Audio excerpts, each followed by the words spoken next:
अंजली दमानी आमच्या सोबत आहे. ताई, पंतप्रधान नरेंद्र मोदी यांच्या व्हिडिओ ट्विट करून तुम्ही एक आरोप केलेत, काय आरोप आहे? आरोप असं नाही, त्यांनी दोन अतिशय इंटरेस्टिंग अशी विधानं केली आहेत आता, आणि मला असं वाटतं ती लोकांपर्यंत जाणं गरजेचं आहे. त्यांनी पहिलं विधान असं केलं की आतापर्यंत जितके भ्रष्टाचारी होते त्यांच्यापासून सगळे पक्ष असे 100 पावलं लांब राहायचे, आणि आताच्या काळात सगळं उलटं होत आहे. सगळे असे जे भ्रष्टाचारी आहेत त्यांना सगळे पक्ष डोक्यावर घेऊन नाचतायत. उनका बैकअप सिर्फ कल तक और हमारा चांद तक. हमारा नेता कैसा हो जो नॉन स्टॉप बैकअप दे वैसा हो. अब की बात वी गॉट इन्वर्टर बैटरी का चमत्कार. हे विधान ऐकल्यानंतर आणि ते पण मोदींकडनं ऐकल्यानंतर मला गंमतच वाटली. मला आश्चर्याचा धक्काच बसला.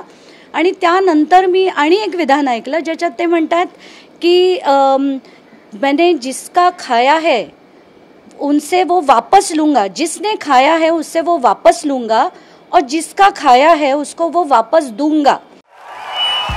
भाइयों बहनों, उनके राज में पावर रहे अनस्टेबल और हम रखे सब स्मूथ और स्टेबल.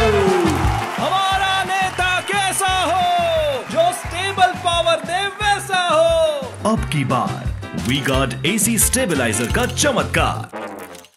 आणि ही दोन बॅक टू बॅक विधानं ऐकल्यानंतर मला एवढी गंमत वाटली की खरंच जर महाराष्ट्राचे सिंचन घोटाळ्यातले 70,000 जे नंतर वाढून 1,10,000 कोटी झाले होते, हे जर अजित पवारांकडनं त्यांनी परत मिळवून महाराष्ट्राला परत दिले, तर मला खरंच असं म्हणायचं आहे की माझं मत हे येत्या विधानसभेत भाजपला जाईल एवढं नक्की. आणि जसं मोदी नेहमी म्हणतात की हे मोदी की गॅरंटी आहे, तर खरंच ही जर गॅरंटी असेल तर मी अगदी आनंदाने हे मत द्यायला तयार आहे. पण कुठेतरी नुसतेच डायलॉग्स असतील किंवा त्यांचा सो कॉल्ड जुमला असेल तर आता भाजपला लोक धडा शिकवतील. Cameraman Adilsah Govind Thakur, TV9 Marathi, Mumbai.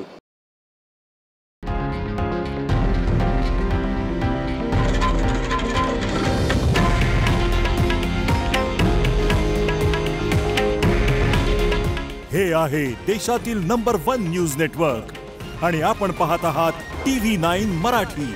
काळजी तुमची, हित महाराष्ट्राचं.